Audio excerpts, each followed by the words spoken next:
అంటారు. పరమాత్మ జ్యోతి స్వరూపుడు అని వాళ్ళు అనుకుంటున్నారు. జ్యోతి అంటే అట్లా ఆ దీపం ఉండకూడదు, అంటే జ్వాల. ఆ జ్వాలలో పరమాత్మని పెట్టాడు. ఈ పరమాత్మ ఈ జ్వాలలాగా ఉండడు కదా. కాంతి ఎట్లాగైతే దాని విభూతి, ఆ లైటు దాని కాంతి ఎట్లుంది, అంత వ్యాపించింది. చాలామంది ఈ జ్యోతి అనేటప్పటికీ మనుషులు, సాధకులకి ఇది ప్రాబ్లం అవుతున్నది. అందరూ జ్యోతి దర్శనం అయింది అంటున్నారు, మాకు జ్యోతి కనిపించింది అంటున్నారు. అసలు జ్యోతి లేదు. జ్యోతి పరంజ్యోతి, ఆత్మజ్యోతి. అది శివోస్మి అహం, అస్మి అహం. ఆత్మజ్యోతి శివోస్మి అహం కదా. అందుకని అదొక్కటి చిన్న అమెండ్మెంట్ నాయన. జ్యోతి స్వరూపంగా ఉండకూడదు. జ్యోతే అది కాంతి, ఒక కాంతిలో ఆ బొమ్మ ఉండాలి. అంటే పరమాత్మ నిర్గుణమే మనకు సగుణంగా కనపడతాడు. అది ఏమ్మా, మీకు అందరికీ కూడా జ్యోతి స్వరూపం. అక్కడ జ్యోతి వేస్తే అమ్మగారు సరే కరెక్ట్ అన్నారు కదా, అందుకని పరమాత్మ జ్యోతి, ఆ జ్యోతి మాకు కనపడలేదే. చాలామందికి బాధ అది. ఏమ్మా, నకదీదితి సంచన్న నమజ్జన తమోగుణ. నకదీదితి ఆ గోళ్లల్లో నుంచి వచ్చేటువంటి కాంతి అది. అంటే ఆ పరమాత్మ అంతటా ఉంటాడు కదా, ఒక చోట ఉండి ఒక చోట ఉండడు అనేది లేదు.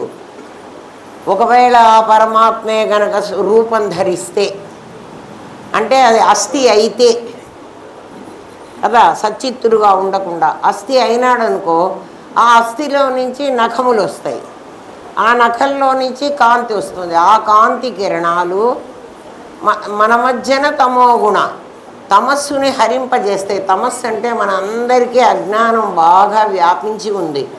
లోపల ప్రతి ఒక్కడు పరమాత్మే, కానీ వాడి పైన మాత్రం అజ్ఞానం అనే పొర వేసుకున్నాడు కదా.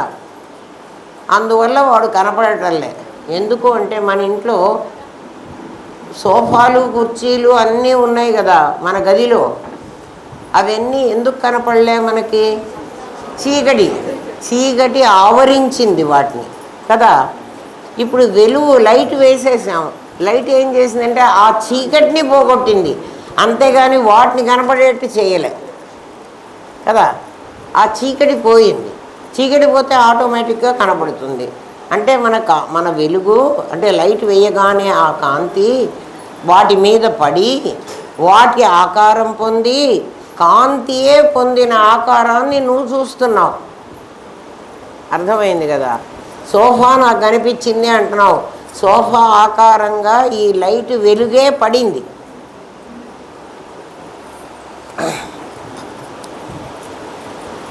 అమ్మ తీసిపెట్టు. ఓ మండలాకారం వ్యాప్తం ఏన చరాచరం తత్పదం దర్శితం ఏన తస్మై శ్రీ గురవే నమః. సదాశివసమారంభాం శంకరాచార్య మధ్యమాం అస్మదాచార్యపర్యంతాం వందే గురుపరంపరాం. గురుబ్రహ్మా గురుర్విష్ణు గురుదేవో మహేశ్వరః. గురు సాక్షాత్ పరబ్రహ్మ తస్మై శ్రీ గురవే నమః. నిత్యానందం పరమసుఖదం కేవలం జ్ఞానమూర్తిం విశ్వాతీతం గగనసదృశం తత్వమస్యాదిలక్ష్యం. ఏకం నిత్యం విమలమచలం సర్వధీ సాక్షిభూతం భావాతీతం త్రిగుణరహితం సద్గురుం తం నమామి. ఓం సకనా భవతు సహనౌ భునక్తు సహ వీర్యం కరవావహై తేజస్వినావధీతమస్తు మా విద్విషావహై. ఓం శాంతి శాంతి శాంతి.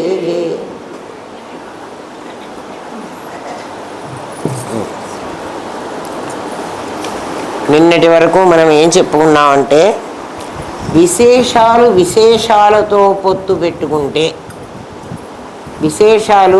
విశేషాలంటే నామరూపాలు, నామరూపాలతో పొత్తు పెట్టుకుంటే, సంబంధం పెట్టుకుంటే అది సంసారం. సామాన్యంతో పొత్తు పెట్టుకుంటే అది సాయుధ్యం. సామాన్యం ఎక్కడుంది, విశేషం ఎక్కడుంది అని మనం వెతుక్కోకర్లే. ఎక్కడ విశేషం ఉందో అక్కడ సామాన్యం ఉంది. ఎక్కడ నగ ఉందో అక్కడ బంగారం ఉండి తీరుతుంది. ఉందా లేదా అని సందేహం అక్కర్లా. ఎక్కడ నగ ఉందో అక్కడ బంగారం ఉంటుంది. నగ దృష్టి నీకుంటే ఇంకో నగతో సంబంధం పెట్టుకోవాలి. బంగారం దృష్టి నీకుంటే ఏ నగైనా ఒకటి కదా. నువ్వు నగలు పెట్టుకున్నావా, బంగారం నీకుందే. అన్నీ మనకి చాలా నగలు ఉంటాయి, కానీ మనము నాకు కమ్మలు ఉన్నాయి, గాజులు ఉన్నాయి, ఉంగరం ఉంది, ఇంకేదో ఉంది అని ఇట్లా చెప్పుకుంటూ పోతే ఇంకా ఏమున్నాయి అని అనాల్సి వస్తుంది. నా దగ్గర 10 కిలోల బంగారం, 10 తులాల బంగారం ఉంది. 10 కిలోలు కాదర్రా, పొరపాటుగా 10 తులాల బంగారం ఉంది అని చెప్పాను అనుకో, ఆ బంగారంలో ఈ నగలన్నీ వచ్చేస్తాయి. అమ్మగారి దగ్గర 10 కిలోలు ఉందిట, అదేదో అలా 1 కిలో ఇస్తే పోలేదా? నా దగ్గర 10 కిలోలు లేదమ్మా, మీకు అర్థం కావడం కోసం చెప్పారు. అది ఎందుకో కిలో అని వచ్చింది, తులం కదా. అట్లా పరమాత్మలో అతను చెప్పిన దాంట్లో ఆ జ్యోతి లోపల పెట్టాడు నన్ను. చాలా సంతోషం. చాలామంది ఏం చేస్తారో తెలుసునా, ఈ బొమ్మని పెట్టి దీనికి వెనక ఒక జ్యోతి పెడతారు కదా. అది కాదు, ఇది సిద్ధాంతం కరెక్ట్. సిద్ధాంతం వేరు, దృష్టాంతం వేరు. అర్థమైందా? అందుకని సంసారము సాయుధ్యము నువ్వు ఎక్కడో వెతుక్కోకర్లా. పరమాత్మ వాడి లోపల విశేషాలు ఇప్పుడు ఎట్లా కనబడుతున్నాయో మీకు పరమాత్మని ఇమ్మీడియట్గా చూపించేసేనా మీ అందరి దగ్గర కదా. ఒక శవాన్ని చూడండి, మీరు ఒక బతికిన మనిషిని చూడండి, మీరు వెంటనే ఏమంటారంటే ఆ శవంలో కళ లేదండి అంటారు కదా. ఆ కళ ఎక్కడుంది? మనిషిలో ఉంది. దాన్ని జీవకళ అంటారు. ఇప్పుడు మీ అందరిలో జీవకళ ఉందా లేదా? చూడంగానే మీరు జీవించి ఉన్నారు అని నాకు తెలుస్తోందా లేదా? అది సామాన్యం కదా. అదే శవాన్ని చూస్తే, శవానికి కూడా కళ్ళు, ముక్కులు, చెవులు అన్నీ ఉన్నాయి, అన్నీ ఉన్నాయి, కళ లేదు. అందుకని మీరేమంటారు? దాన్ని శవకళ అంటారు, దీన్ని జీవకళ అంటారు. అంటే ఈ కళ ఎక్కడుంది అంటే ఈ శరీరాన్ని నమ్ముకునే ఉంది. చూడండి లోపల ఆ కళని నేను అనుకుంటే అది సామాన్యం. ప్రతి ఒక్కళ్ళలో ఉంది, ఎవరిలో లేదు. అది ఎక్కడుంది? చెవులో ఉందా, ముక్కులో ఉందా, నుదుట ఉందా, నోట్లో ఉందా? మాట్లాడితే తెలుస్తుంది. అది ఫంక్షన్ అనాలి మళ్ళీ కదా. ఆ కళ ఎట్లా ఉందో మీరు నాకు చెప్పండి. దేన్ని అంటుకుని ఉందో లేదండి. మీరు బాగా గమనించండి, మనుషుల్ని గమనిస్తే మీకు అర్థమవుతుంది. కొంతమంది పిల్లలు, నాకు నిన్న మొన్న ఒక చిన్న పాపను చూశాను, ఒక 4-5 ఏళ్ళు ఉంటాయి. పాప నల్లగా ఉంది, కానీ అసలు కన్యకా పరమేశ్వరి ఇట్లనే ఉంటుందేమో. దాని ఇంత చిన్న ముఖం, చక్కటి ముక్కు, అన్ని అవయవాలు ఉన్నాయి. నేను మన దగ్గర ఉన్న వాళ్ళు ఎవరికో చూపించా కూడా, అమ్మ ఆ పాపను చూడండి అని. తెల్లగా ఉంటే అందంగా ఉన్నారని అనవాకండి. కళను చూడడం మీకు తెలిస్తే ఒక 4 ఎవరికి చూపించానే మొన్న, ఎవరో చూపించా. అంటే ఆ కళ ఎక్కడుంటుంది అంటే నామరూపాల్లోనే కలిసి ఉంటుంది, నగలోనే కలిసి ఉంటుంది బంగారం. కానీ మనం చూడంగానే నగను చూస్తాము, ఆలోచిస్తాం బంగారం లేకపోతే నగ ఉండదు కదా, కాబట్టి బంగారం ఉండి ఉండవచ్చు. దాని వెనక బంగారం వెనక కాదు, నగంతా బంగారమే. అట్లా కళ ఎక్కడుందో కళాంశ అంటారు. ఇంకా మీరు కళ కూడా కాకుండా కళాంశ, అంశ కాదు అది. అంశ అంటే పార్ట్. ఆ కళ ప్రతి మనిషిలో ఉంటుంది, దాని పేరు జీవ కళ. ఆ జీవో బ్రహ్మైవ. ఏది జీవ కళ అంటున్నానో ఆ జీవ కళ ఎట్లా ఉంటుంది అంటే, అసలు జీవుడు ఎప్పుడైనాడు? ఎప్పుడైతే ప్రమేయాన్ని చూశాడో, అలా ఆ మాట మర్చిపోవాకండి. ప్రమేయాన్ని చూడగానే వాడు ప్రమాత అయిపోతాడు. ప్రమాత అవగానే నేను అనే భావం వాడికి కలుగుతుంది. ఎందుకని? ఒక క్రియాపదానికి కర్త ఉండి తీరాలి. క్రియాపదం ఏమిటి అంటే చూడడం అనే క్రియ. దానికి కర్త ఎవడు అంటే నేను అనేవాడు కర్త. నేను అన్న పదానికి అర్థం అహం. ఆ అహమే నీలో కళగా కనపడుతోంది. ఇప్పుడు నేను ఎక్కడుంది చెప్పండి? నేను లేదు అనవాకండి. నేను ఎక్కడుంది అంటే నాదిని అంతా వ్యాపించి నాదే ఉంది.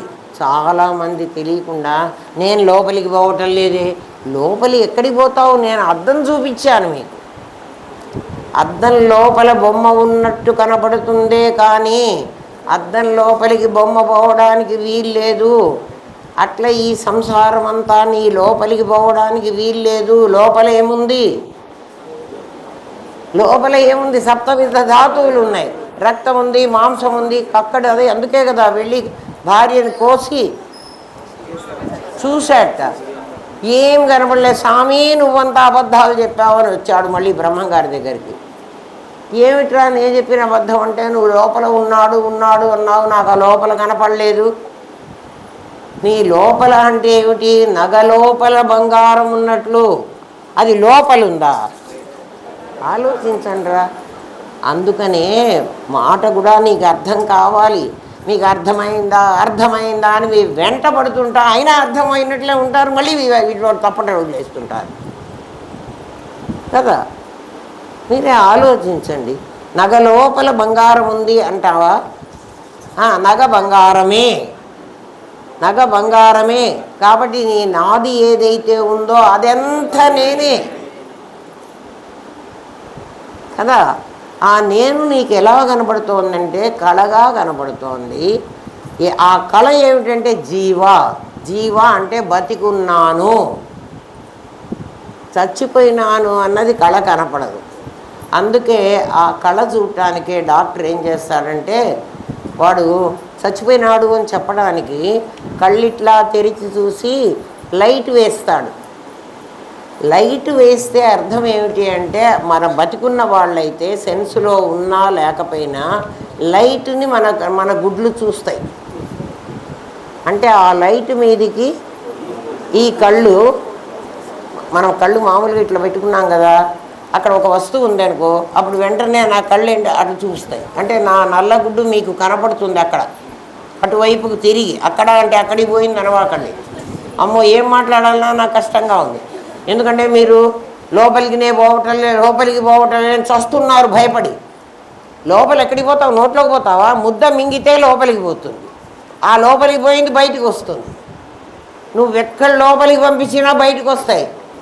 ఇది లోపలికి పంపించేది కాదు. తెలివి తెచ్చుకోండి. పిచ్చి మాటలు మాట్లాడకండి, పిచ్చోళ్ళు కావాకండి కదా.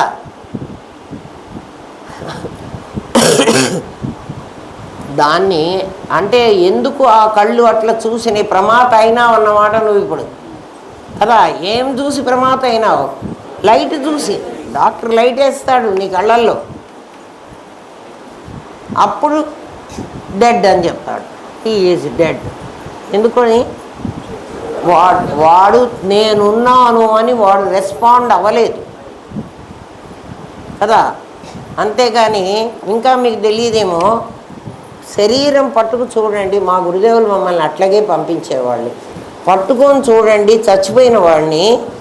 ఇమీడియట్గా ఆ మొట్టమొదట్లోనే మనం వెళ్ళగలిగితే ఆ 1-2 గంటల లోపల ఒళ్ళు కూడా వేడిగా ఉంటుంది, తల కూడా వేడిగా ఉంటుంది. మనం మామూలుగా మన మనుషుల్ని పట్టుకున్నట్టే. పాదాలు మాత్రం చల్లగా ఉంటాయి. ఎందుకు అంటే పాదాలు తల చల్లగా ఉండాలి, పాదాలు వేడిగా ఉండాలి మనిషికి. అంటే ఇది వేడెక్కకూడదు. చచ్చిపోయిన వాడికి పాదాలు అక్కడి నుంచే ముందు బయలుదేరుతుంది, చల్లబడతాయి, శరీరం వేడిగా ఉంటుంది ఇంకా, అంటే కొంతసేపటి వరకు చచ్చిపోయిన వాడికి. అందుకని జీవ అది కాదు, అంటే శరీరం వేడిగా ఉంటే, వేడిగా అంటే 98.8 degrees ఉండకపోవచ్చు, వాడు బతికున్నాడు అని చెప్పడు డాక్టర్. డాక్టర్ కళ్ళే చూస్తాడు.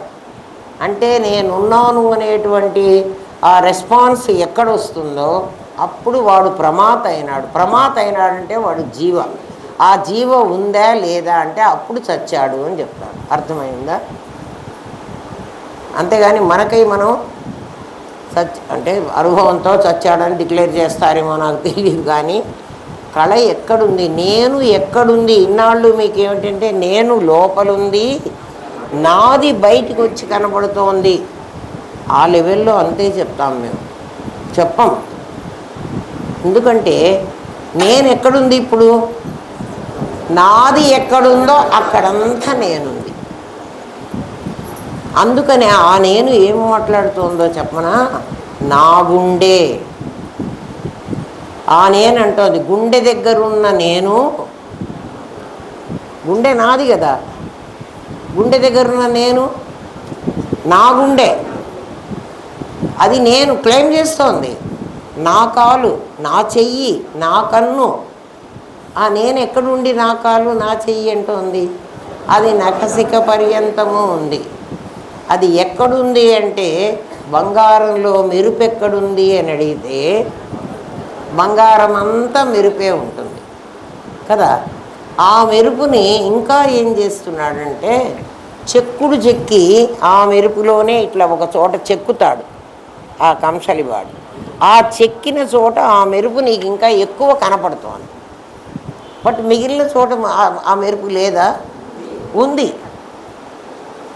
మెరుపు చూడడం నీకు అలవాటైతే ఆ చెక్కుడులోనూ మెరుపు కనపడుతుంది, చెక్కుడు లేని చోట మెరుపు కనపడుతుంది. అసలు మెరుగే పెట్టకుండా వెనక్కి తిప్పి చూస్తే అక్కడ కూడా మెరుపే కనపడుతుంది. మరి ఇక్కడ మెరుగు కనబడుతోంది కదండి, అక్కడ కనబడడం లేదు కదండి అంటే అక్కడ కనపడేటట్టుగా వాడు చేశాడు. అర్థమైందా? అది వాడి నేర్పు. ఇక్కడ కూడా కనపడేటట్టుగా ఏం చేశాడంటే చెక్కుడు చెక్కుతున్నాడు. కళ్ళు, ముక్కులు, చెవులు చూడండి, అవన్నీ ఏమిటి? మొత్తం శరీరం అంతా నాది అనేదైతే ఆ నాదిలో కొంత భాగం మాత్రం, అంటే కనపడేటువంటి భాగం మాత్రం చెక్కుడు షైనింగ్. కానీ ఆ షైనింగ్ మొత్తం శరీరం అంతా ఉంది. నీ చెయ్యి చూసుకో, నీ కాలు చూసుకో, నీ పొట్ట చూసుకో, చూసుకో నువ్వే, నిన్ను నువ్వే. అంతటా ఈ కళ నీకు కనపడుతుంది. ఏ కళ అయితే నీకు కనబడుతున్నదో, పెళ్లి చూపులకు వెళ్ళమంటారు చూడండి ఎవరినన్నా, ఏం చూసి వచ్చావురా అంటే అమ్మాయి కళగా ఉంది అంటాడు. అంటే వాడు ఏం చూశాడు? నేను చూశాడు, సామాన్యాన్ని చూశాడు. పెళ్ళి చేసుకుంటా అన్నది కూడా సామాన్యాన్నే. చచ్చిపోయిన దాన్ని ఎవడన్నా పెళ్లి చేసుకుంటాడా? కాదురా. కళ లేదనుకో, శవాన్ని ఎవడు పెళ్లి చేసుకోడు. ఎంత అందమైనటువంటి అమ్మాయిని చూపించినా ఎందుకు చేసుకుంటున్నాడు? ఆ కళని చేసుకుంటున్నాడు. అది తెలియదు కదా. మనం కూడా నగలు, గిల్టు నగలు ఉన్నాయిరా, గిల్టు నగలు కొనుక్కొచ్చుకుని పెట్టుకుంటున్నామా? పెట్టుకోవటంలే. ఎందుకని? అవి ఏమిటి, యాంటిక్ పెట్టుకొని వాటికి కళే ఉండదు. అయినా కూడా బంగారాన్ని అనుకుంటున్నావు నువ్వు. బంగారమే కొనుక్కుంటున్నావు, బంగారమే పెట్టుకుంటున్నావు. అట్లాగే కళగనక సామాన్యాన్నే నువ్వు ఇష్టపడుతున్నావు. కానీ నువ్వేమనుకుంటున్నావు? నేను నామరూపాలు ఇష్టపడుతున్నాను అనుకుంటున్నావు. నీ కర్మ చూడు కదా. నువ్వు ఆ సామాన్యాన్ని చూడగలిగితే, చూడండి జాగ్రత్తగా వినండి, సామాన్యం ఎక్కడుందో. నేను నా భార్యని ప్రేమిస్తున్నాను, నా కొడుకుని ప్రేమిస్తున్నాను, నా కూతుర్ని ప్రేమిస్తున్నాను, వాడి కూతుర్ని ప్రేమించటం లేదు కదా. నా దగ్గర ఏదైనా ఒక వస్తువు ఉందనుకో, ఎవరికి ఇస్తాను? నా కూతురికి ఇస్తాను. అంత వయస్సుదే మా తమ్ముడి కూతురు ఉందనుకోండి, దానికి ఇవ్వను. అర్థం లేదు అంటే నువ్వు నిజంగా ప్రేమిస్తున్నది సామాన్యాన్ని, కానీ నువ్వు అనుకుంటున్నది మాత్రం విశేషాన్ని. నువ్వు సామాన్యాన్నే ప్రేమిస్తున్నావు. సామాన్యానికే నువ్వు ఏదైనా అంటే నీ సామాన్యం ఆ సామాన్యానికే చెయ్యాలని అదే సాయుధ్యం. నువ్వు అది అనుకోకుండా ఏం చేస్తున్నావంటే దాన్ని దీని మీద వేసి, ఎవరి మీద? ఈ నామరూపాల మీద వేసి సామాన్యాన్ని. కాబట్టి ఈ నామరూపాలు నావి, నా కూతురు. ఆ నామరూపాలు మా తమ్ముడి కూతురు. అందులోనూ సామాన్యం ఉంది. కానీ సామాన్యాన్ని నువ్వు ప్రేమిస్తే ఇది అది నీకు తేడా తెలియకూడదు. నువ్వు విశేషాన్ని ప్రేమిస్తున్నావు. సామాన్యం అనుకుని విశేషాన్ని ప్రేమిస్తున్నావు. అందుకు నీకు సంసారమైంది. అందుకు అది నీ కూతురు, నా భార్య, నా కూతురు, నా ఇల్లు, నా వాకిలి అయినాయి. ఇల్లు వాకిలిలో ప్రాబ్లం లేదు. నువ్వు ప్రేమించేది సామాన్యాన్ని ప్రేమిస్తుంటలేదు, విశేషాన్ని ప్రేమిస్తున్నావు. అది నువ్వు తెలుసుకోవలసింది. నీకు తెలిస్తే అయితే సామాన్యం విశేషం విడివిడిగా ఉంటే మేము సామాన్యాన్నే సెలెక్ట్ చేసుకుంటామండి, మీరు విడివిడిగా పెట్టండి అంటే విడివిడిగా పెట్టడానికి లేదు. సామాన్యంలోనే విశేషం ఉంది. అర్థమైందా? ఆ విశేషం రకరకాలైనటువంటి నీకు రూపాలతో సామాన్యం ఆ విశేషంలోంచి నీకు ప్రొజెక్ట్ అవుతోంది. అంటే నెక్లెస్లో ఒక రకంగా ప్రొజెక్ట్ అయింది.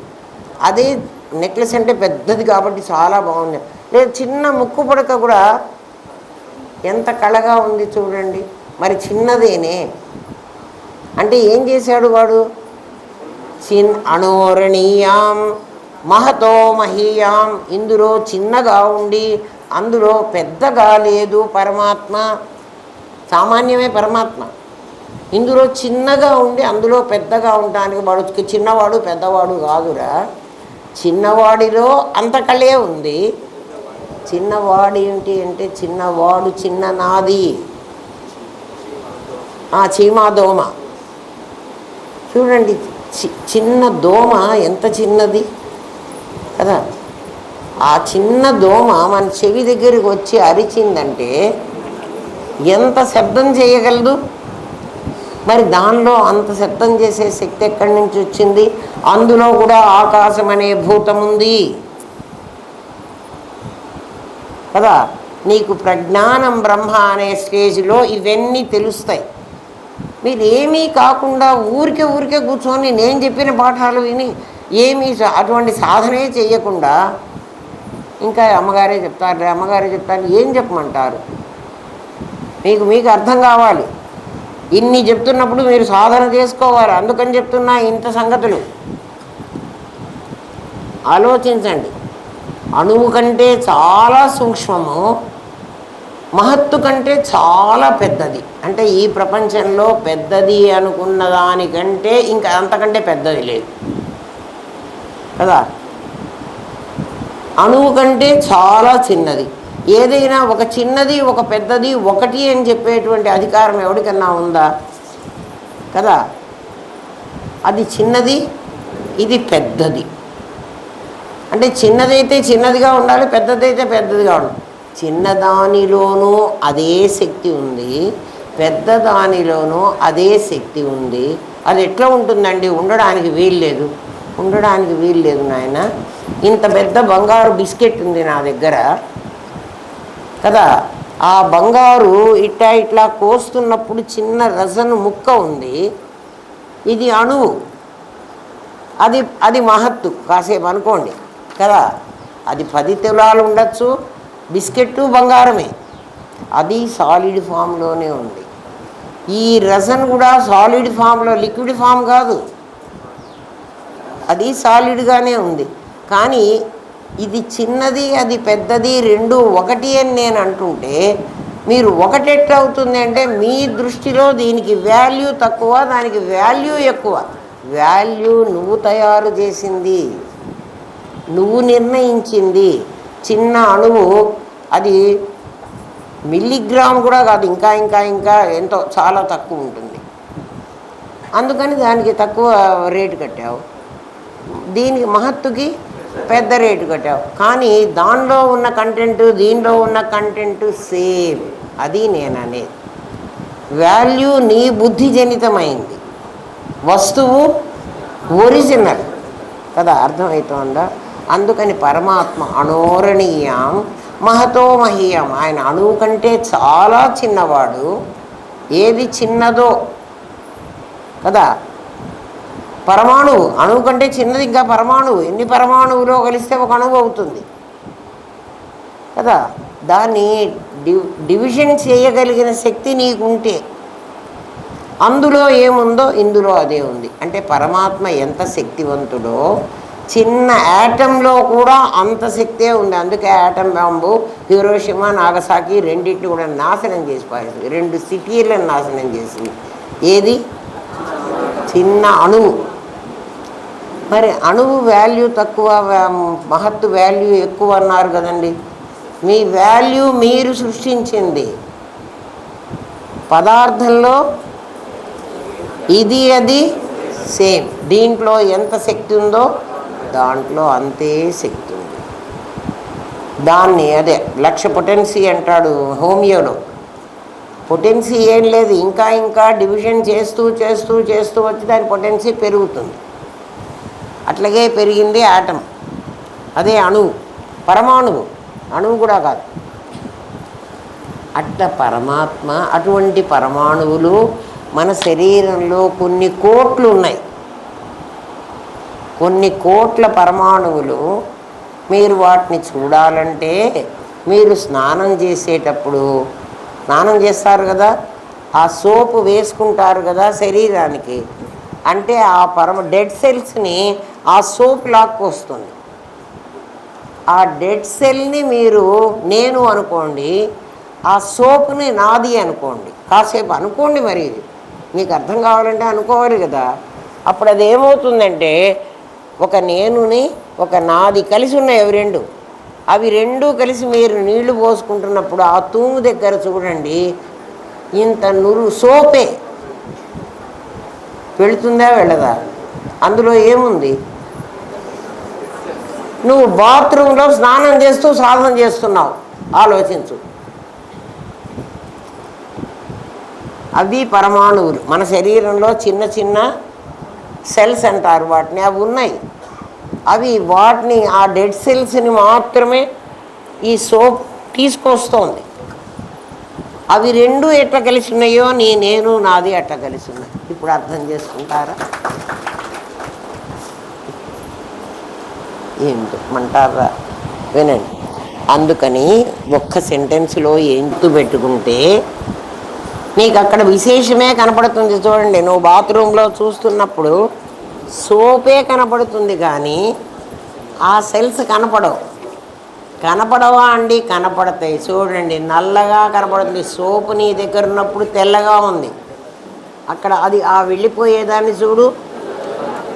అంటే నీ సెల్స్ బాడీ సెల్స్ పరమాత్మ అని చెప్పటంలే మీకు. ఇది ఉదాహరణ. మళ్ళీ అమ్మగారు ఇట్లా బాడీ సెల్సే పరమాత్మ అని చెప్పారంటే చచ్చిపోయినాను. అట్లా చేయవాకండి. మీకు తెలియకపోతే తెలియనట్టు ఉండండి, తెలిస్తే తెలిసినట్టు మాట్లాడండి. పిచ్చి మాటలు మాట్లాడవాకండి. నేను లోపలికి పోలేకపోతున్నాను. ఎక్కడికి పోతావు? లోపల ఎక్కడుంది? అసలు లోపల లేనే లేదు. ఉన్నది ఏముంది అంటే అంతా బయటే ఉంది. మీకు అద్దం చూపించి చెప్పా, మీకు ఊరికే మాట కూడా కాదు.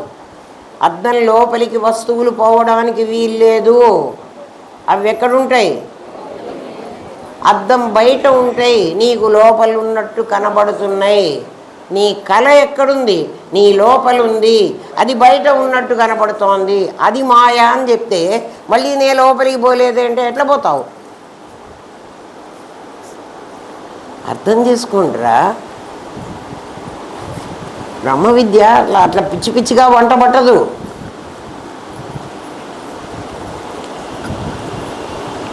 ఏమ్మా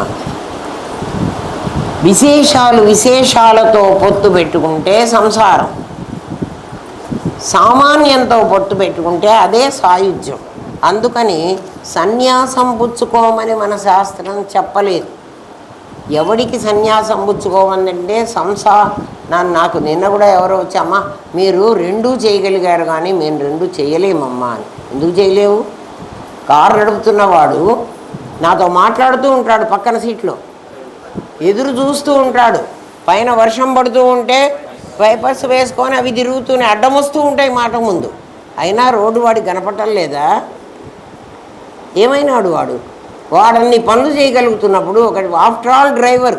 ఎందుకు? వాడు చదువు కూడా రాదు, చదువు వచ్చిన డ్రైవర్ పిహెచ్డి చేసి వచ్చాడా? మరి ఏమీ చెయ్యని వాడు 2 కాదు 4 పనులు చేస్తున్నాడు. వెనక సీట్లో నుంచి పిల్లవాడికి పాలు లేవు, ఎక్కడన్నా నువ్వు ఆపు కారు, ఆ పాలు తీసుకోవాలి అంటే ఎక్కడెక్కడ ఆ పాలమ్మే చోటు ఉంటుందో వాడు అది కూడా చూస్తాడు, ఈ రోడ్డు కాక. మరి వాడది చెయ్యగలిగినప్పుడు నువ్వెందుకు చెయ్యలేవు?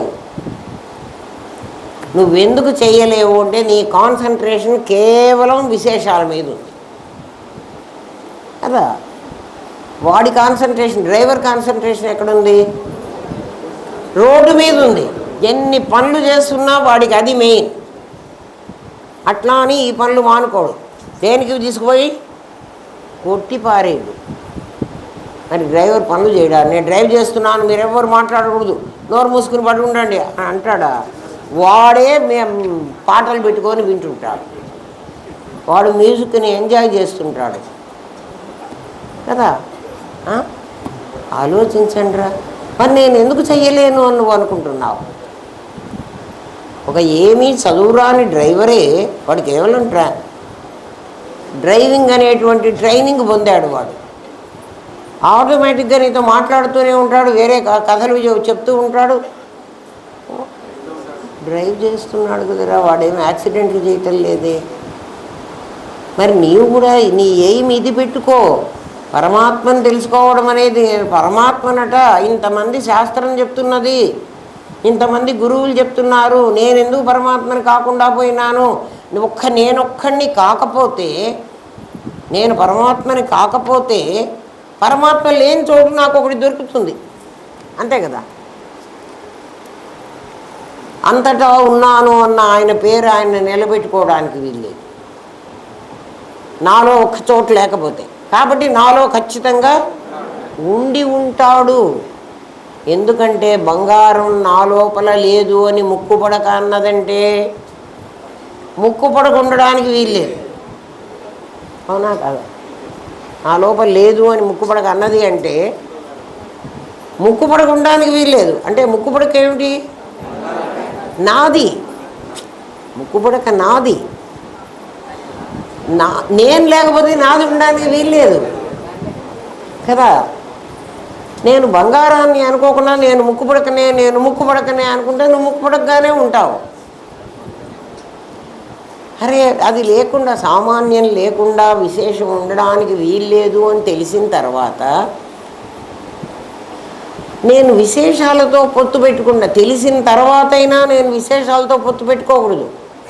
అయితే మా ఇంట్లో మా ఆయన్ని మా పిల్లల్ని అందరినీ బయటికి పంపించద్దు, వాళ్ళని సామాన్యమని చూడు కదా. ఇప్పుడు సామాన్యమని చూడకపోబట్టే నీ అత్త నీకు విశేషం కనపడింది. అత్తని ఎలాగొట్టు, మామని ఎలాగొట్టు పో ముందు. మా అమ్మ మా నాన్న నాకు తీసుకొచ్చి పెట్టుకో. అమ్మ నాన్న నాకు చాలా కావాల్సిన వాళ్ళు, ఎందుకంటే వాళ్ళల్లో సామాన్యాన్ని చూశారు. అత్త మామలు ఎందుకు వెళ్ళగొడుతున్నా? మీరే చెప్పండారా, మీ మామూలు మాటే నేను అడుగుతున్నా. అత్తామామ కూడా మనుషులే కదా, అమ్మ నాన్న కూడా మనుషులే కదా. మరి అమ్మ నాన్నని మన దగ్గర పెట్టుకోవాలి. మా అమ్మ నాకు తమ్ముళ్ళు అన్నయ్యలు లేరండి, మా అమ్మ నాన్న నా దగ్గర ఉండకపోతే ఎక్కడుంటారు? మరి నీ అత్తమామ కూడా అట్లాంటి వాళ్ళే కదే, వాళ్ళు పోయి బిడ్డ దగ్గర ఎందుకు ఉండాలి? నీ కొడుకుని వదిలిపెట్టి మా కొడుకునే సాకాలా అంటే ఏం చూస్తున్నారు వీళ్ళు? అది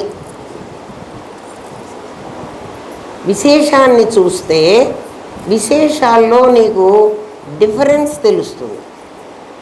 సామాన్యాన్ని చూస్తే అందరిలో ఒక సామాన్యం ఉంటుంది. చూడండి, మీరు గమనించండి. విశేషాలు చూస్తే అరే గొలుసు ఉన్నట్టు గాజు ఉండదు, అసలు విశేషం లక్షణమే అది కదా. అది ఇది కాదు, ఇది అది కాదు, అంతే. అదొక్కటే నేర్చుకోండి. విశేషం లక్షణం ఏమిటంటే ఇది అది కాదు, అది ఇది కాదు. చూడండి, ఇప్పుడు మీ విశేషాలు మీ ముఖంలోనే చూపించానా? మీ చెవి ముక్కు కాదు, మీ ముక్కు నోరు కాదు. నోరు కాదు అంటే అన్నీ అట్లాగే తయారైనాయి. కానీ ముక్కు చేసే పని నోరు చేయదు, నోరు చేసిన పని చెవి చేయదు, చెవి చేసిన పని కన్ను చేయదు. ఆలోచించండిరా, ఇవన్నీ విశేషాలే. ఈ విశేషాలకి సామాన్యాన్ని జోడించి మనం ఏం చేసామంటే విశేషాలకి సామాన్యాన్ని కలిపేసాం. కలిపేసి ఈ కళ్ళు, ఈ ముక్కులు, ఇవన్నీ చెవులు, ఇవన్నీ నాదిలో పెట్టేసి కదా, అవి ఒకటొకటి ఒకళ్ళ పని ఒకళ్ళు చెయ్యవు. వీటన్నిటికీ ఆత్మ అనేటువంటి ఒక స్టాంప్ వేసి ఇంద్రియాత్మ, ఇంద్రియాలనేటువంటి ఆత్మ, ఇంద్రియాత్మ విన్నారు కదా, ప్రాణాత్మ విన్నారు కదా, దేహాత్మ విన్నారు కదా, ముఖ్యాత్మ విన్నారు. అంటే ఇన్ని ఆత్మలు ఉన్నాయా? వాడెవడో పిరమిడ్ వాళ్ళు మాట్లాడతారు, ఆత్మనేనైతే పరమాత్మ నీవవు అంటే వీడు ఆత్మ కావాలి, వాడు పరమాత్మ కావాలి. ఏమన్నానా? అరే కొంచెం బుద్ధితో ఆలోచించండి రా, మీకే తప్పు తెలుస్తుంది. బుద్ధిని ఆ మూడింటి కోసం పెట్టవాకండి, బుద్ధిని చెయ్యండి. విశేషమన్న పదానికి అర్థం అది ఇది కాదు, ఇది అది కాదు, అది చేసిన పని ఇది చెయ్యదు, ఇది చేసిన పని అది చెయ్యదు, వాటి పద్ధతే వేరు. ఇంకా కావాలంటే గాజు చేతికే వేసుకుంటావు, గొలుసు మెళ్ళోనే వేసుకుంటావు. గొలుసు తీసుకెళ్ళి చేతికి గట్టుకుంటే అది ఉండకుండా పడిపోతుంటుంది కదా. నాకు ఉన్నదిలేండి, చాలా బంగారం ఉంది, గొలుసు చేతికి కూడా కట్టుకుంటాను అంటే నీ చేతికి నిలబడేటట్టుగా గాజును చేయాలి వాడు, మెడలో వేసుకోవడానికి వీలుగా గొలుసును చేయాలి. కానీ ఈ ఇద్దరిలో ఉన్న బంగారం మాత్రం సేమ్, అది గుర్తుపెట్టుకో. విశేషాలు వేరువేరుగా ఉంటాయి, సామాన్యం వేరుగా ఉండడానికి వీలు లేదు. నువ్వు విశేషాలను చూడటం మొదలు పెడితే నీ స్పెషల్ రూల్స్ ఫ్రేమ్ చేసుకుంటావు. సామాన్యానికి అందరికీ కలిసి కామన్ రూల్ ఒకటే ఉంటుంది. బంగారం ఏ షాపులో కొన్నా, అమ్మడానికి ఏ షాపుకి తీసుకెళ్ళినా వాడు బంగారాన్ని బంగారంగానే గుర్తించాలి కదా. మరి వేరే బంగారం కాని దాన్ని బంగారం, అది నగ అయినప్పటికీ బంగారం కాదనుకోండి, ఏ షాపుకి వెళ్ళక్కర్లే, అది నీకే తెలుసు. ఎట్లా కనుక్కున్నావు? నాకే తెలుసు అని. దాన్ని కళ చూడంగానే నీకు తెలిసిందిరా. బంగారు నగ, గిల్టు నగ చూడగానే నువ్వు కనుక్కుంటున్నావా లేదా? ఏమో నాకేం తెలుస్తుందండి, నేను కంసలవాణ్ణి కాదు కదా అంటావా? చూడగానే కనుక్కుంటున్నప్పుడు విశేషాన్ని సామాన్యాన్ని ఎందుకు కనుక్కోలేవు? చెప్పు. అంటే నీ బుద్ధిని దానికి ఉపయోగించాలి. మాకెట తెలుస్తుంది అంటే ఎందుకు తెలీదు? రామనాథం గారికి తెలిసింది, మనకెందుకు తెలీదు? ఆయనకేమి 2 కొమ్ములు మొలిచినాయా? మలవలేదు కదా. మరి ఆత్మజ్ఞుడు ఎట్లా ఉంటాడు? స్థితప్రజ్ఞస్య కా భాష అని అడిగాడు అర్జునుడు. అయ్యా వాడిని కనుక్కోవాలంటే ఎట్లా? వాడికి ఏమన్నా 2 కొమ్ములు వస్తాయా? కొమ్ములు గింపులు రాదు ఆయన. బంగారాన్ని కనుక్కోవాలంటే ఆ నేర్పు నువ్వు సంపాదించుకో. చూడగానే ఇది బంగారం అని నువ్వు చెప్పగలిగేటట్టు నేర్చుకో. అట్లా చూడగానే నువ్వు సామాన్యం అనుకో. ఒక్క సెంటెన్స్కి ఎంతసేపు? అర్ధగంట చెప్పాను చూడండి. అంటే సామాన్యం విశేషం నీకు అర్థం కావాలి. అమ్మ ఎక్కడికో పోయినా నగను చూడగానే, ఇప్పటికి సామాన్యం విశేషం చూసాం, విశేషాలు చూడడం నేర్చుకోమన్నాను. విశేషానికి ఆత్మ అనేటువంటి పదాన్ని నువ్వు జోడించావు. ఎందుకంటే అది సామాన్యం, విశేషంగా నీకు కనపడుతోందే కానీ అది సామాన్యం. అందుకని నువ్వు ఆ సామాన్యాన్ని చూడగానే దాంట్లో ఉన్న విశేషాన్ని చూడగానే దాంట్లో ఉన్న సామాన్యాన్ని ఇమీడియట్గా గుర్తించు. మనుషుల్లోనే తెలుస్తుందా అండి? మనుషుల్లో కాదు, గోడల్లో స్తంభాల్లో కూడా తెలుస్తుంది. ఎందుకని? దాంట్లో ఉన్న సామాన్యాన్ని ఇప్పుడు చూపించనా మీకు? దాని దగ్గరికి వెళ్ళి నడిచిపోండి, అది వెంటనే నీ మీదికి వచ్చి నేను అక్కడ స్థలం ఉందని కూర్చున్నాను అనుకో, నువ్వు నన్ను నెట్టేస్తావు, అది కూడా నన్ను నెట్టేస్తుంది. నెట్టేయడంలో ఇదన్నా అయ్యో అది వచ్చి నా మీద పడితే దానికి దెబ్బ తగలకుండా నేను ఇక్కడ కూర్చున్నా నీకు కనపడలేదు, దానికి అది కూడా అక్కర్లేదు. మరి దాంట్లో ఆ సామాన్యం ఉందా లేదా? అది లేదనుకో దాన్ని పరమాత్మలు ఏం దొరికిందిరా అంటాడు. అందుకే స్తంభంలో అడిగాడు వాడు, ఈ స్తంభంలో చూపిస్తావా? నువ్వు మనుషుల్లో చూపించావు కదా. అందుకే ప్రహ్లాదుడు చెప్తాడు, ఇందుగలడు అందులేడు అని. నీ జ్యోతి అయితే అందులో కనపడకూడదు. జ్యోతి అందులో లైట్ కనపడుతుందా? సందేహము వలదు చక్రి సర్వోపహతుడు. చక్రి అనగానే వైష్ణవులు మా విష్ణువే అంటారు. మీ విష్ణువు కాదు, చక్రి అంటే పూర్ణమైన వాడు. చక్రం ఎట్లుంటుంది? పైకి తిరిగినా కిందికి తిరిగినా ఒకటే. దానికి నేను పైకి వెళ్ళానని ఆనందం లేదు, అంటే పూర్ణం. ఆ పూర్ణమైన పరమాత్మ అందులో కూడా ఉన్నాడు, ఇందులో కూడా ఉన్నాడు, ఇందులో కూడా ఉన్నాడు. ఇందులో ఉంటే నాకు చూపించండి. ఇందులో ఉన్న పరమాత్మ విశేషమై నా చేతులు పెట్టుకున్నా వాడు భరిస్తున్నాడు కదా. కిందికి కూలిపోవటంలే, కూలిపోతున్నాడు. ప్రతి వస్తువులో చూడడం నేర్చుకో. వస్తువు నాది, అందులో ఉన్న పరమాత్మ నేను, అది నేను. నీ మనిషిలో అయితే అహం, అది నువ్వు ప్రమాదం అయినావు కాబట్టి నేను అంటున్నావు. దీన్ని ప్రమాద కాదు కదా, ఇది ఉన్నాను అని చెప్తోంది కదా. ఉన్నాను అంటే ఎప్పుడు నేనే కదా. ఉన్నాను అన్న క్రియాపదానికి నేను అంటేనే ఉన్నాను అనాలి. నీవైతే ఉన్నావు అనాలి. ఇది ఉన్నావు అంటలే, నన్ను ఉన్నాను అంటోంది. ఆ ఉన్నాను అంటమే అస్థి కదా. మైకు నువ్వు చెప్తున్నప్పుడు ఇది ఉన్నది అంటున్నావు, టేబుల్ ఉన్నది అంటున్నావు, అది చెప్తే ఉన్నాను అనాలి. మరి ఇది ఉన్నాను అని ఇది ఉన్నాను అంటే ఎవడు ఉన్నాడు ఎవడు లేడు అంటే అందరూ. అందుకే మనందరం కూడా నేను అని ఎప్పుడైతే అంటావో ఫస్ట్ పర్సన్లో ఉన్నాను అనే అంటున్నాం మనం. అంటే నామరూపాలుగా ఉన్నాను. ఆ ఉన్నది ఎవరు అంటే అహం, నేను. ఆ నేను నాదిలో ఉన్నది. అందుకని నాదిని కూడా ఉన్నాను చేసింది. ఉన్నాను ఎప్పుడు చేసిందండి? నాదిని ఉన్నాను అని ఎప్పుడు చేసింది అంటే నాది నేనై కూర్చుంది. చూడండి మీరు, వాడు ఎప్పుడు చెప్పాడు? నేను నా భార్య వచ్చా ఉన్నాడు. ఇప్పుడు వచ్చినవాడు ఎవడు? వాడు నాది, నాదిని నేను చేసింది. అందుకే చెబుతున్నా, మీ మాటల్లోనే ఉంది అద్వైతం. మనకు అర్థమైతే, అర్థం కాకపోతే సంసారం, అర్థమైతే సాహిత్యం. అంతే, ఏం కష్టమే లేదు. అందుకే కృష్ణుడు అన్నాడు సుసుఖం, చాలా తేలిక అర్జున, నువ్వు ఎందుకు ఇంత డిఫికల్టీ ఫీల్ అవుతున్నావో నాకు అర్థం కాలేదు పోమన్నాడు. అయ్యా నీకు తేలిక, నాకు చాలా కష్టం, చస్తున్నాను నేను ఇది అర్థం కాక. నువ్వేమో నాకు చాలా తేలిక అంటావు. నువ్వు మాట్లాడుతున్నది నిజమే చాలా తేలికని మాకు కూడా అనిపిస్తున్నది, కానీ ఇది ఏంటో నాకు అర్థం కావటంలే కదా. నగను చూడగానే ఇంకా నెక్స్ట్ లెవెల్కి వెళ్తున్నాం మనం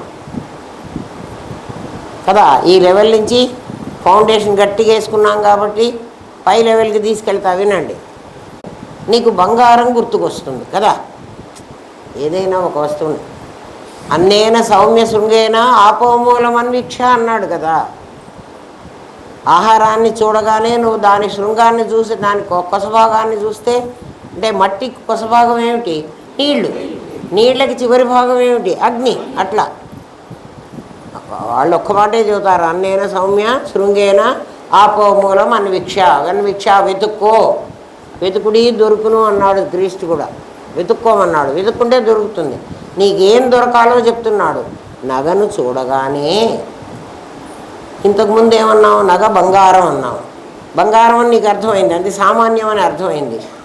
ఏ సామాన్యమో నువ్వు తెలుసుకోవాలంటే వెంటనే ఇది ఈ బంగారము మట్టి కంటే భిన్నం కాదు కదా. ఎందుకని అది మట్టి అయింది? మొత్తం భూమిలో నుంచే వచ్చింది. మైన్స్ అన్నీ, కోలార్ మైన్స్ ఎక్కడుంది?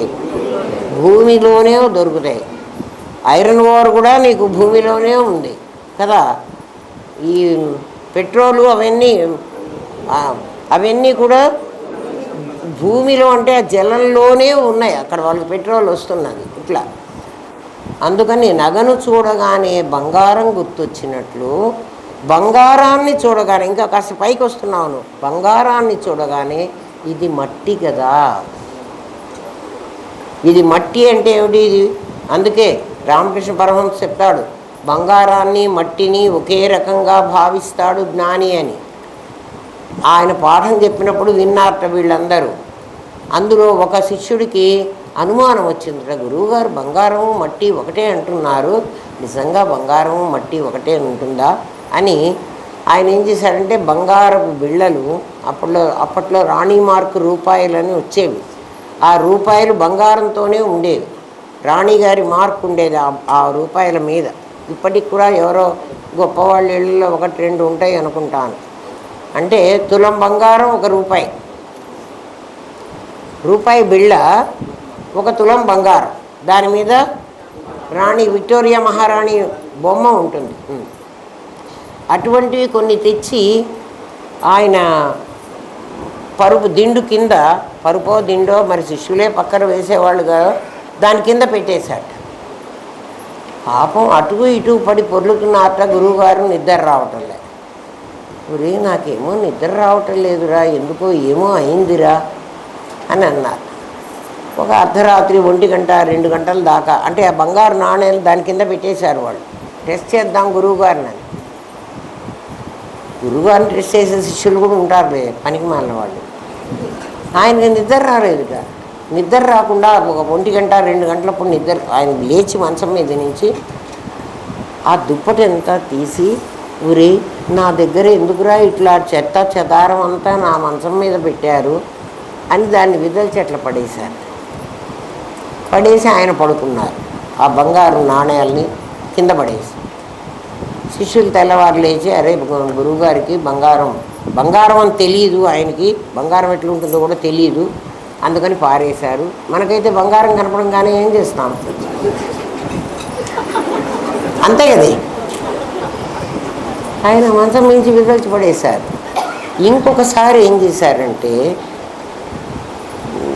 నాణేలు, అట్లాంటి నాణేలే బంగారు నాణేలు, రాగి నాణేలు కూడా ఉంటాయి కదా, అవి ఇవి అన్నీ కలిపి ఇన్ని నాణేలు తీసుకొచ్చి, గురువుగారు ఇది మీకు ఇద్దామని తెచ్చామండి, మీరు ఏదైనా వాడుకోండి, ఆశ్రమానికి వాడుకోమని ఇచ్చిపోయినారు.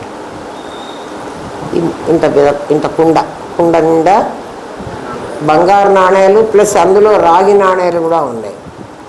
వీళ్ళు అనుకుంటున్నారు బంగారు నాణేలని మాత్రం ఆయన ఉంచుకుని రాగి నాణేలు పారేస్తారేమో.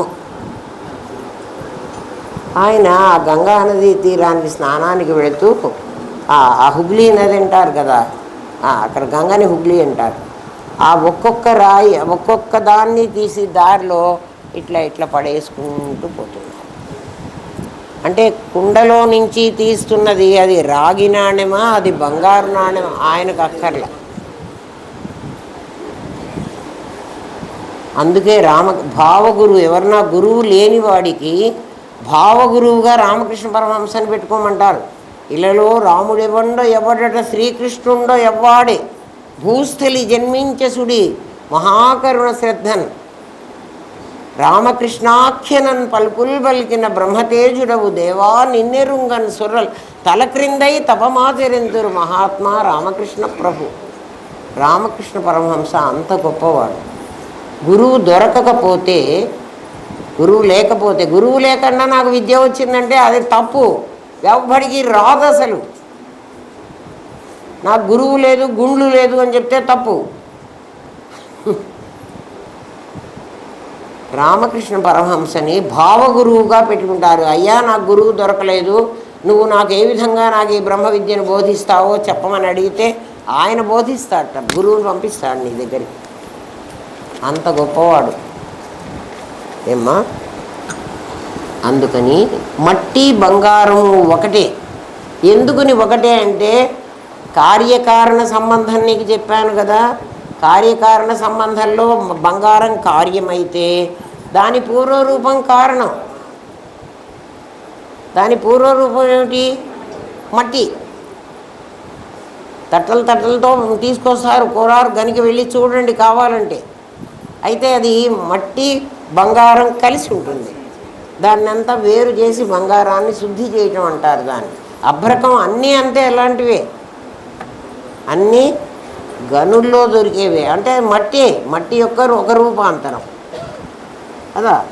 మొన్న నేను చెప్పాను కదా, నేను మెటలర్జీ చదువుకోలేదు కానీ అన్నీ తయారైనటువంటి లోహాలన్నీ కూడా అలాంటివే.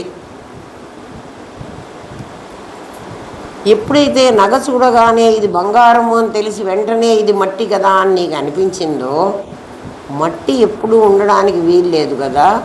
ఆపమూలమన్వీక్ష, దాని చివర ఉన్నది నీరు, ఆ నీరు నుంచి ఇది నిప్పు, ఆ జలానికి మూలం అగ్ని.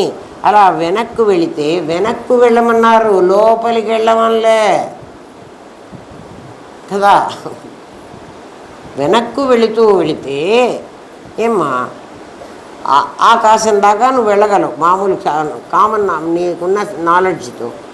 ఆకాశం ఎక్కడి నుంచి వచ్చింది అంటే వేదం ముందే చెప్పింది, ఏతస్మాదాత్మన ఆకాశ సంభూత, ఆత్మలో నుంచి ఆకాశం పుట్టింది. కాబట్టి ఆకాశానికి ఆఖరి మూలం ఆత్మ.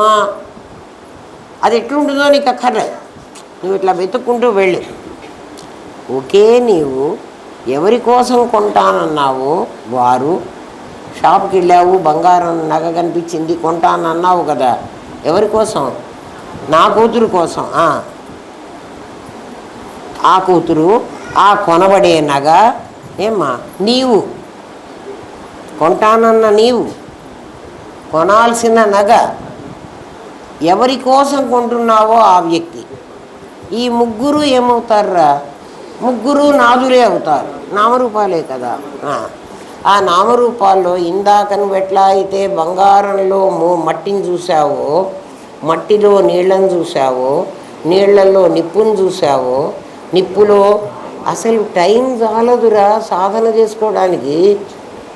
మీరు హాయిగా కూర్చుంటే, సోమరిపోతు కూర్చుంటే వాడికి కూడా టైం సరిపోతుంది, వాడికి చాలదు. ఇంకా ఏం చేయాలి టైం అని, టైం సరిపోదు. వీళ్ళన్నిట్లో ఉన్న అంటే నీకు ఆ లెవెల్ చూడమంటున్నాడు ఇక్కడ. నీవు, నీ కూతురు, నా కొనాల్సిన నగ, ఈ మూడిట్లో ఉన్న ఒకటి వస్తువుని చూడు. ఏమిటి ఆ వస్తువు అంటే అస్తిత్వం. అస్తిత్వం అంటే ఉన్నది. నా కూతురు ఉన్నది, నగ ఉన్నది, కొనాల్సిన నేనున్నాను. ఈ ముగ్గురులో ఉన్న అస్థి ఒకటే అయినప్పుడు కొనేది, కొనబడేది, పెట్టుకుండేవాడు ముగ్గురు ఉండరు. అప్పుడు నీకు కొనాలి అన్నటువంటి ఆ వ్యామోహం పోతుంది. లేకపోతే నగ కనపడంగానే, ఎందుకంటే నామరూపాలు చూసినప్పుడు నీ తమ్ముడి కూతురు, నీ కూతురు ఒకలాంటి వాళ్ళే అయితే నీకు ఆ ధర్మం ప్రకారం అందరూ ఒకటే కదండి, పరమాత్మ స్వరూపమే కదా, వాళ్ళకి ఇవ్వాలి కదా. అది కాదు ధర్మం. నీకు నువ్వు ఆలోచించుకుని నువ్వు ఫిక్స్ అయిపోతే అక్కడ ఇచ్చేవాడు, ఇవ్వబడేది, పుచ్చుకునేది ఇంతమంది లేరు. అప్పుడు కొనాల్సిన పని కూడా లేదు కదా.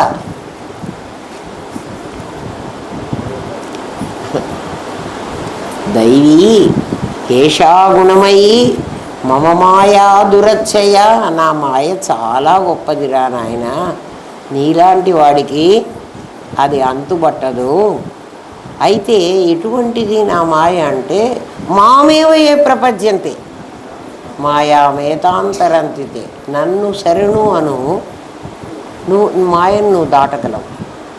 నన్ను అంటే కృష్ణుణ్ణా విష్ణుమూర్తినా కాదు, దైవీ ఏష త్రిగుణాత్మకమైన నా విభూతే నా మాయ. అది నీకు చూపిస్తున్నా అర్జున, చూడు. ఏమిటంటే అద్దం లోపల ఉన్నట్టుగా నీకు కనపడుతోంది, కానీ అద్దం లోపలికి వెళ్ళటానికి వీల్లేదు కదా. మరి నీ శరీరాలన్నీ ఎట్లొచ్చినాయి అని అడిగితే, ఇవి ఒక అద్దంలో పడ్డ బొమ్మలు, అద్దం మీద పడ్డ బొమ్మలు కదా. పాతకాలంలో ఇంత బ్రహ్మ విద్య తెలియని రోజుల్లో మా నాయనమ్మ గారు పాట పాడేది. మా నాయనమ్మ గారికి చదువు రాదు, ఆమె 5వ క్లాసో 3వ క్లాసో చదువుకుందేమో, అక్షరాలన్నీ వచ్చు. మనం తప్పు చెప్తే మాత్రం చావు కొడుతుంది. మనం చదివితే, తప్పు చదివితే ఖచ్చితంగా ఆ పదం ఎట్లా ఉచ్చరించాలో కూడా ఆమెకి తెలుసు. అద్దము లోపల నీడను చూచి ఆనందించకే ఓ మనసా, ఎద్దువాలే నీవు ఒళ్ళు పెంచుకొని హద్దు మీరకే ఓ మనసా. ఆమె పాట పాడేది. అద్దం లోపల నీడ ఇది. అద్దం లోపల నీడ అంటే అద్దం బయట నీడ అని అర్థం. అద్దం మీకు తెచ్చి చూపించా, లోపలికి వెళ్ళవాకండి, కనుక్కోండి, పదం అర్థం కావాలి మీకు. మన శరీరంలో మొత్తం నేను ఇదంతా పరమాత్మ పెద్ద బృహద్దర్పణం, ఫ్రేమ్లెస్ మిర్రర్, దట్ ఈస్, దానికి ఫ్రేమ్ లేదు. అందుకని పరమాత్మ ఏ సంకల్పం చేసినా అన్నీ అందులో పడతాయి. నువ్వేం చేసుకున్నావంటే నీ దగ్గర పంచభూతాత్మకంగా చిన్న చిన్న మిర్రర్స్ పెట్టుకున్నావు. చిన్న చిన్న మిర్రర్ ఏమిటంటే నీ నీ నీ బుద్ధి దర్పణం. నీ బుద్ధి దర్పణం ఫ్రేమ్ ఉంది. నీ బుద్ధి దర్పణానికి ఫ్రేమ్ ఉందంటే ఏమైంది? లిమిటెడ్. నీది లిమిటెడ్ కంపెనీ, వాడిది మల్టీనేషనల్ కంపెనీ. నీ లిమిటెడ్ కంపెనీ బోడిది ఇంత. ఆ బోడి కంపెనీలో జాగ్రత్తగా వినండిరా, చాలా బాగుంటుంది. ఈ ప్రపంచం అంతా నీకు కనపడుతున్న ప్రపంచం యొక్క యథార్థ స్థితి మాట్లాడుతున్నా నేను ఇప్పుడు. నా పెద్ద అద్దంలో ఇవన్నీ బొమ్మలు ఉన్నాయిరా. నా దగ్గర ఒక పెద్ద అద్దం పెట్టా. ఇది అద్దం అనుకోండి. మీ అందరు పడతారా? పడరా? పడతారు. మీరు మాత్రం మీ దగ్గర ఒక చిన్న అద్దం పెట్టుకుని ఇందులో పడ్డ ఈ భరత్ ఇక్కడ ఉన్నాడు కదా, ఆ చిన్న అద్దం ఈ భరత్కు ఫోకస్ చేసింది. ఇప్పుడు నీ అద్దంలో ఎవడు పడాలి? ఆ పక్కన రవి ఉంటే వాడు పడడు.